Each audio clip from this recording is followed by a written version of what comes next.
We wish you a Merry Christmas. We wish.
Vobis gaudium magnum, habemus papam.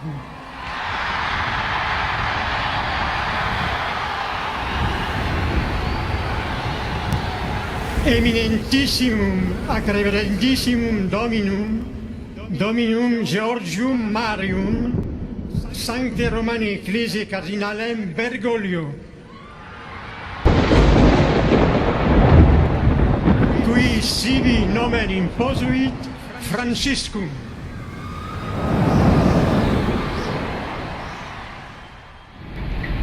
Reaction in Argentina to the election of one of their own as Pope has sparked a divergence of opinion. While mainly positive, among some it's revived a polemic about the role of the Roman Catholic Church during the country's so-called Dirty War. But the mothers of the Plaza de Mayo are more critical of the former cardinal. They're campaigning for justice for their children who disappeared during the military dictatorship in the 70s and early 80s. The church in Argentina was giving communion to the assassins, and the assassins should repent. Ours didn't repent, not even during their trials. He was nominated bishop at the time, and as a bishop he could have done more.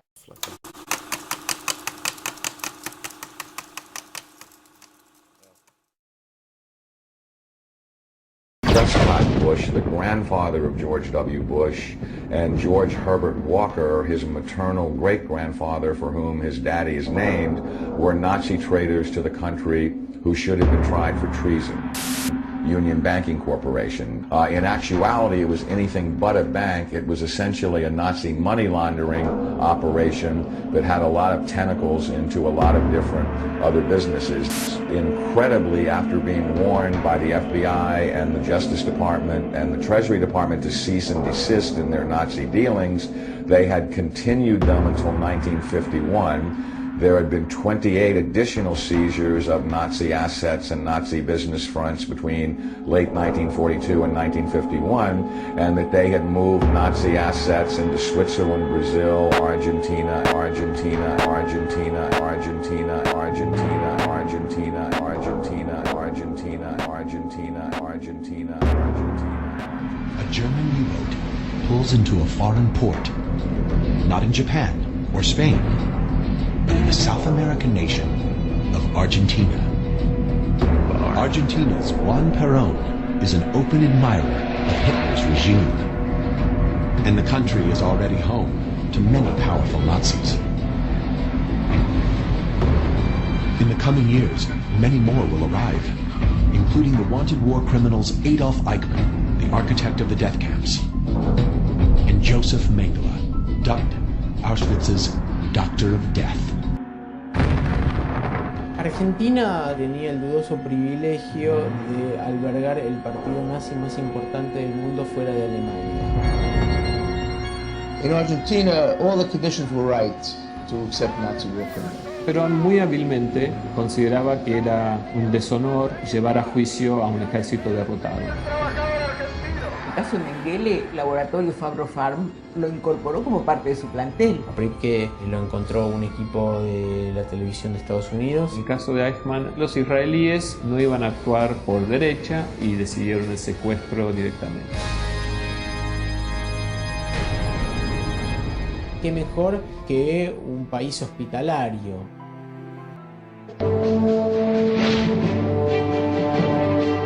ביצע הוצאות להורג, גירש למחנות ריכוז, שם נרצחו. 60 years. This is how long it took Nazi hunters to track down Ivo Rojnica, a Croatian officer, another who said he was just following orders as he oversaw the cleansing of Jews and Serbs in Croatia. Se lo acusa de haber provocado incitación a matanza. Despite his denial, these documents show exactly what the 91-year-old man ordered done back in 1941 in Dubrovnik, Croatia, as a senior officer in the Ostashi, a fascist organization subordinated to the Nazis. Se prohíbe a todos los judíos y serbios libre movimiento por las calles. This officer was on a mission of the SS, didn't only restrict the people's movement. Mentirle a la gente serbia y judía de que los va a ayudar a trasladarse a Italia. Y entonces con ese cuento los metía en un barco sin saber qué pasó con ellos. A wave of Nazi criminals washed South America after the war. Some of the fugitive killers arrived with the shelter of dictator Juan Perón to Argentina to the Bariloche village. Others, like Rojnica, preferred Buenos Aires. The Croatian criminal may be feared of revenge, but didn't really went out of his way to hide. He built a classic European house just 300 meters away from the president's house.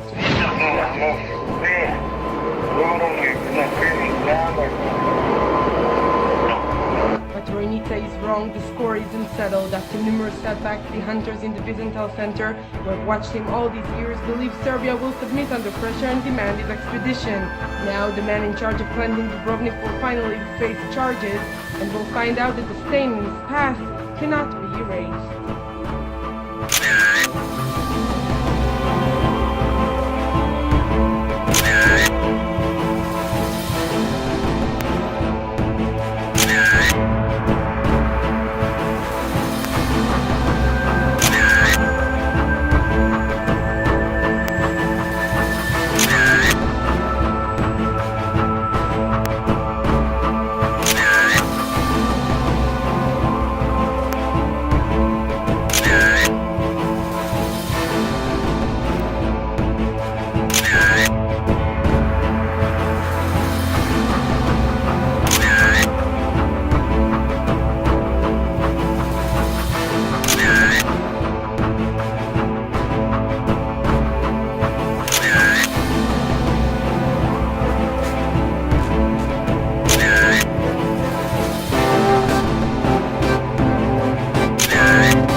not you would run in 2016. Some people say that obviously you're very proud of your family and proud of their accomplishments, but the question is, would it be a political burden? I think it's fair to say that when your brother left the presidency, he was somewhat unpopular. Do you think that there is any Bush baggage? Do you think that would be a problem? No, I don't think there's any Bush baggage at all. I am proud to be a Bush, and if I run for president, it's not because of something in my DNA that compels me to do it. It would be that it's the right thing to do for my family, that the conditions are right, and that I have something to offer. And that decision will happen, as I said, later on.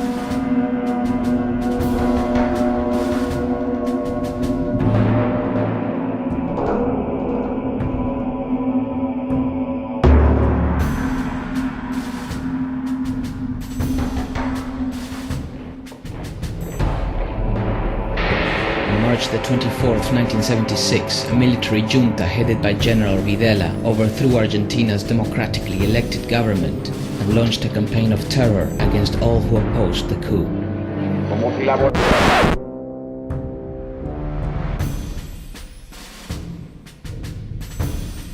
De Dios, quisiera demostrar sobre esta tierra de cuánto es capaz el ejército argentino cuando lucha por la libertad, la paz y la justicia para su pueblo.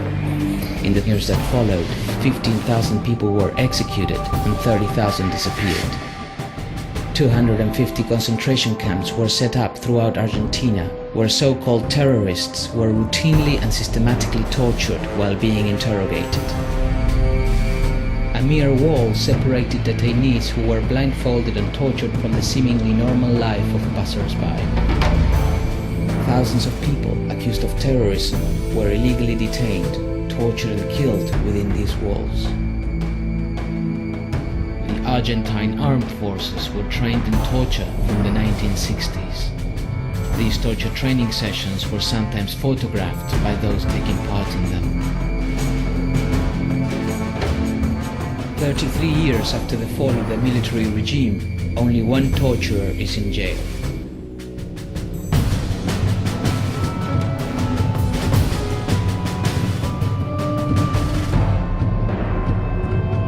"30 years after the end of the Argentinian Dirty War, the children of the disappeared were still searching.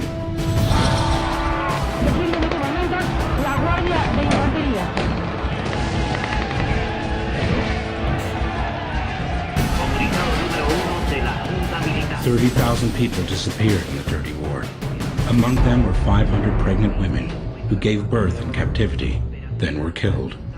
Their babies are now 30 and struggling to discover who they are." Ernesto Seman, who is a historian at New York University, former reporter for the Argentine newspaper, both the same as Horacio's newspaper, Página 12, and Clarín, where he reported on politics and human rights, as well as, well, Father Bergoglio, now Pope Francis.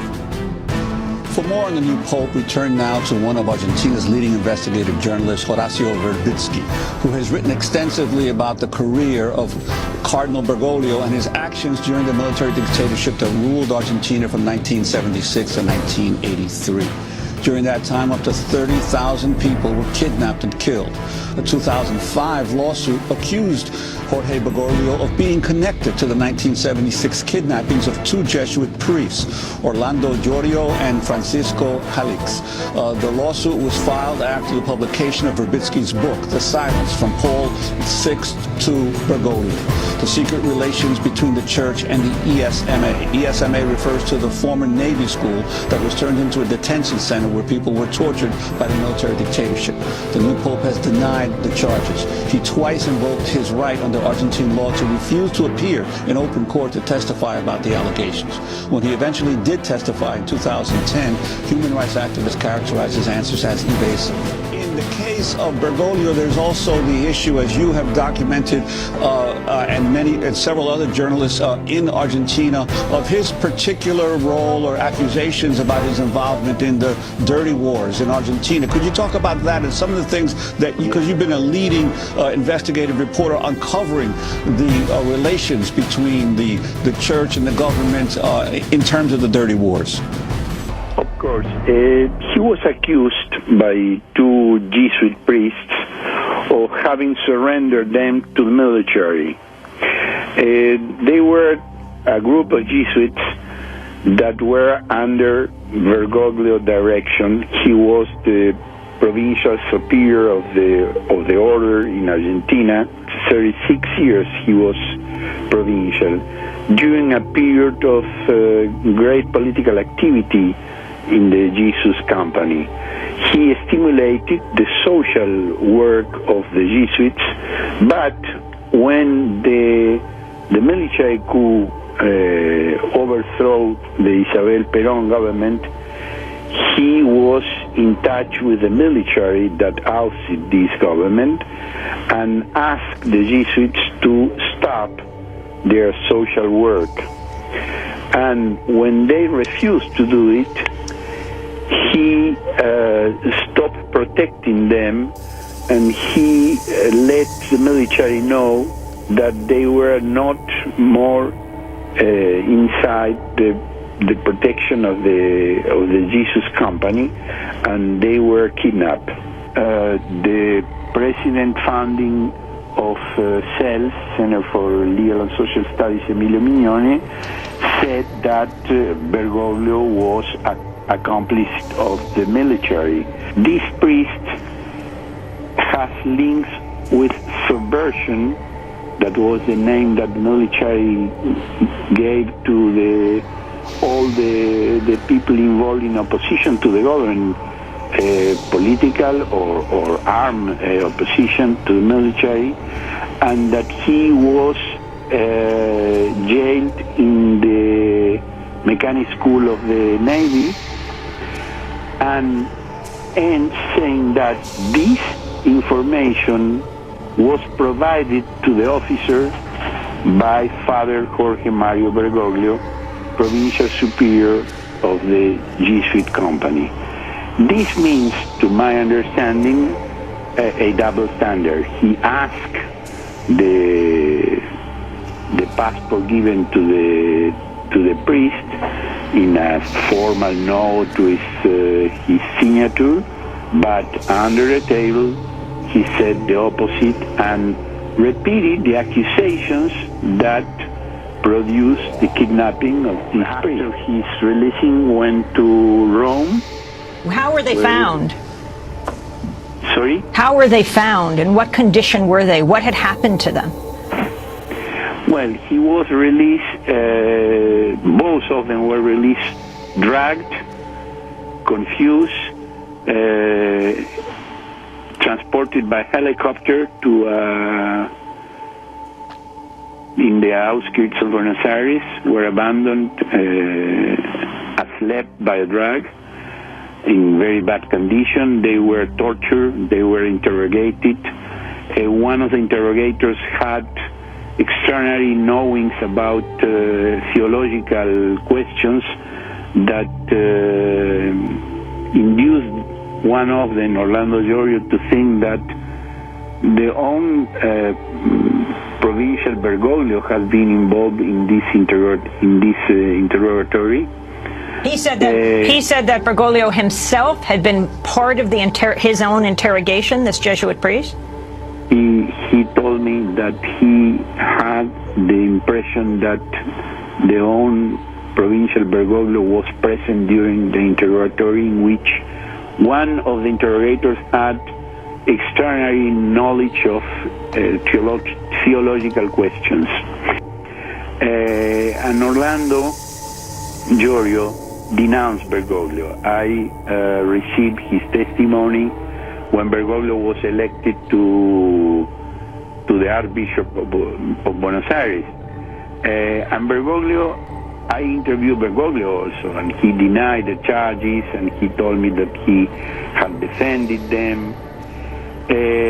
And Orlando Jorio got me in touch with Francisco Jalix, that was living in Germany. I talked with him, and he confirmed the story that he was during a lot of years very resented against Bergoglio, but that he had decided to forget and forget. Horacio Verbitsky, I'd like to ask you about another priest who was involved in the Dirty Wars, Christian von Wernick, who was a former chaplain of the police department in Argentina, and also later was convicted of being involved. He was convicted. He's in jail, in a common jail. But the Argentine Church, during the tenure of Bergoglio, hasn't punished him in canonical terms. He was convicted by the human justice, but by the church standards, he is always a priest. And this tells something about Bergoglio and the Argentine Church also. And von Wernick was involved in murders, tortures, and kidnappings. Could you detail some of the crimes that he was convicted of committing?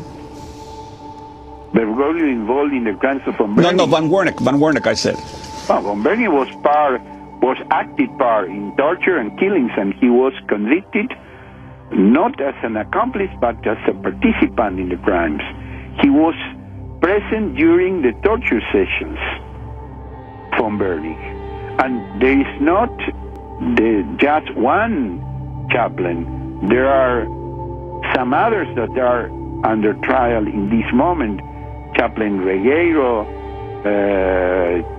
is under house arrest because he's an older man. Chaplain Citelli in Santa Fe province for being present during torture sessions.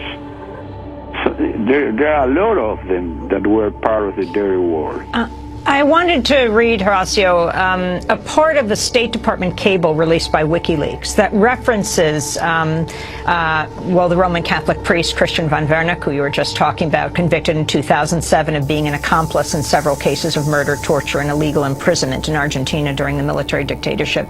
It notes the conviction came, quote, at a time when some observers consider Roman Catholic Primate Cardinal Bergoglio to be a leader of the opposition to the Kirchner administration because of his comments about social issues. The von Wernick case could also have the effect, some believe, of undermining the church's and by extension Cardinal Bergoglio's moral authority or capacity to comment on political, social, or economic questions, unquote.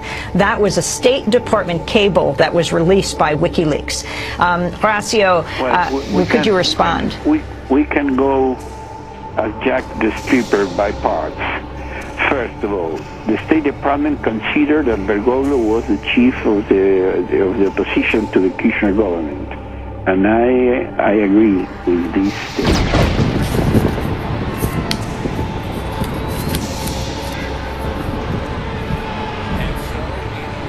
Bergoglio from Argentina. Cardinal Bergoglio, newly elected Pope, leader of the Roman Catholic Church.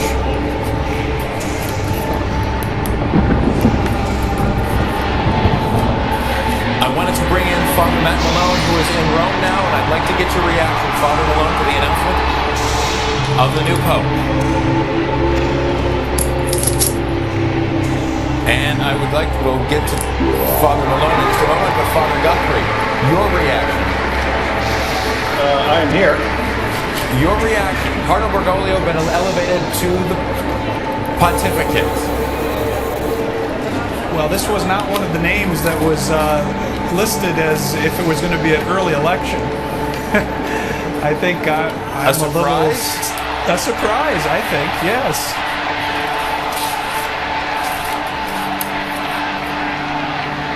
I am a Jesuit, and I must tell you, I never expected in a million years that a Jesuit would step out as Pope.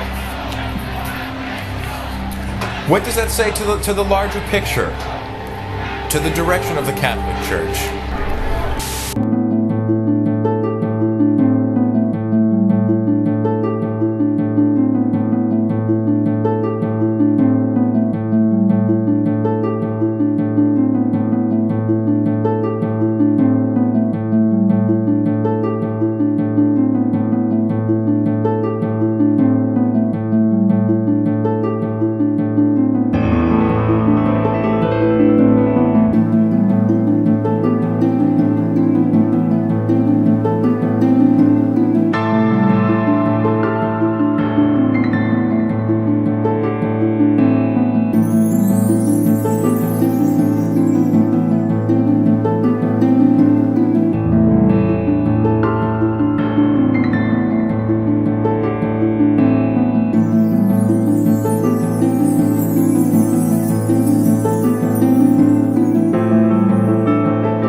some of the background.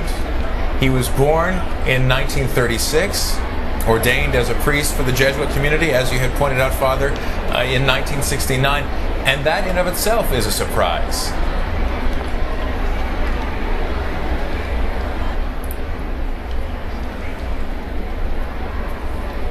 Father Malone, if you could, speak to the fact that a Jesuit has now been elevated to the pontificate.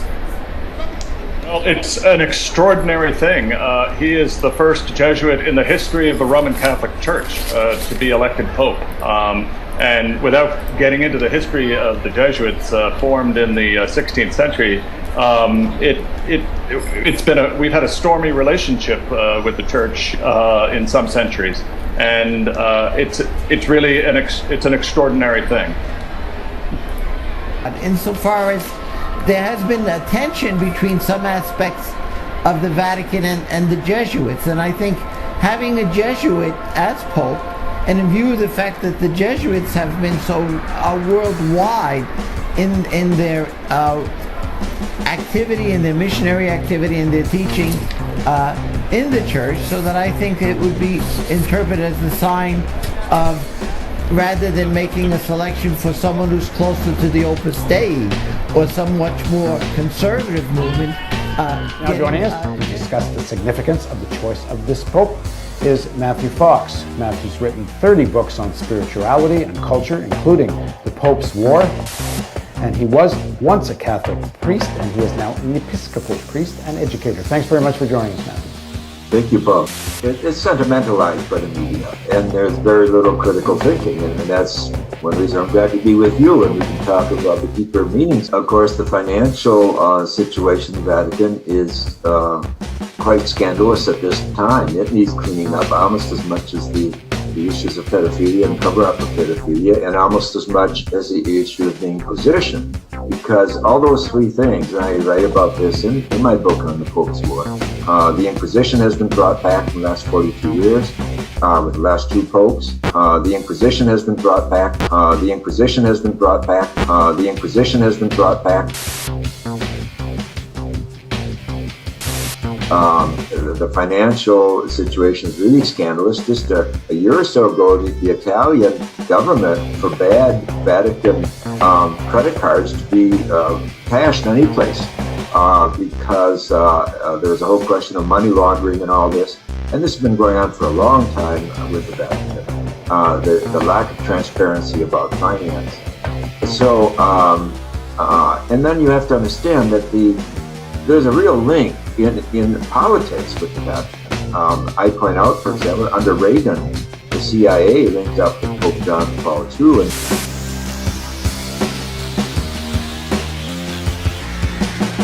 they attacked together. They attacked liberation theology-based communities in Latin America, and have really destroyed that whole movement as it was anyway, and replaced it with Opus Dei.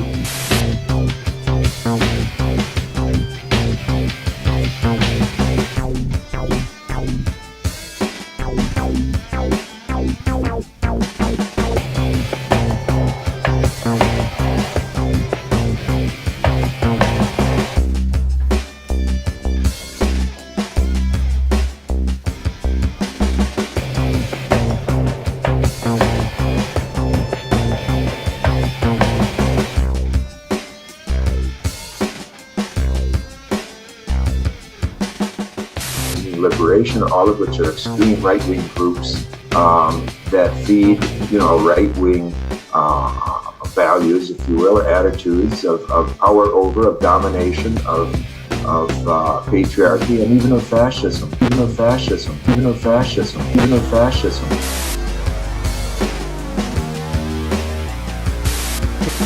Over 105 theologians, I was just one of them, have been silenced or expelled or harassed, hounded, and in the last 42 years under Pope John Paul II and Benedict, and Benedict, when he was head of the Inquisition,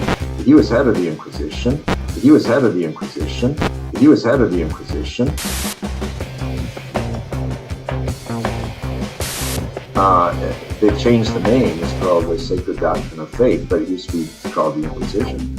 And he led the charge against all of us theologians. And I missed the 105. By the way, there's several good Canadians.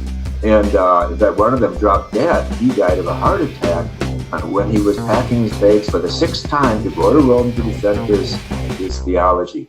Even though the Second Vatican Council said that theologians were free to think, and there was such a thing as freedom of conscience for everyone. You see, that's what's really happened in the last 42 years, is that I think we've had 2 schismatic popes, because the popes and their curia have taken the real teachings of Vatican II, which were about Reformation in the church and new thinking and so forth, and link it to the gospel values of social justice. They've taken that and stuffed it.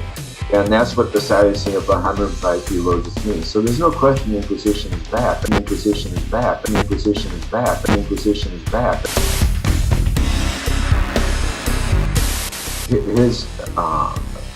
His actions were not that courageous under the military dictatorship of that Argentina went through in 1983 and so forth. And he's received a lot of criticism for that. Also, he has not backed liberation theology in base communities. He belongs to this group called Communion Liberation, which is a very right-wing group in Italy. It's prepared to Opus Dei. They call it the Italian Opus Dei. And it claims to be lay-based, just like Opus Dei claims, but in fact it's run by clerics. And just let me jump in for people that don't know. I'm going to say, correct me if I'm wrong, because I certainly have no expertise in this, but Opus Dei represents the far right of the Catholic Church in alliance with the far right of various ruling elites in different countries, and it's a kind of secret, conspiratorial, and usually up to rather dark and nefarious things. Well, that's true. I have a whole chapter on them in my book on the Pope's War, and it's scary because they are so prominent in the Catholic Church today.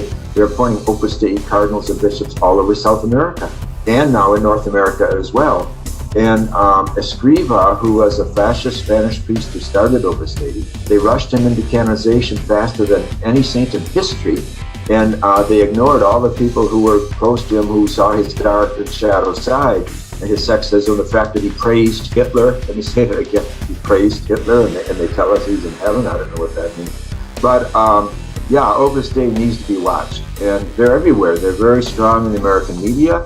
They're very strong. They were very strong in the CIA and the FBI. The biggest spy in American history, who gave away more secrets than anyone, got more of our spies murdered than anyone else, is now in jail, I think for life, because he ran free in the FBI for 20 years and giving away all these secrets. Went to mass every day of the week, but meanwhile he was very treasonous. So Opus Dei is scary. And you're saying Pope Francis is a member of something like Opus Dei. You're saying Pope Francis he wasn't a member of Opus Dei. No, something like it, you're saying. He was close to Communion Liberation. And they are another version that's close to Opus Dei. Opus Dei began in Spain. Communion Liberation is a more recent group. They began in Italy, and they are less secretive than Opus Dei. That's one reason we know he was part of it.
I don't want to lock it down just to community liberation, but it is part of its history. I think the thing to watch is to see who he appoints as Secretary of State. The previous two Secretary of States are very shadowy people, and I could tell you some stories about them if you want to know. He's not been friendly. This is why community liberation is his path.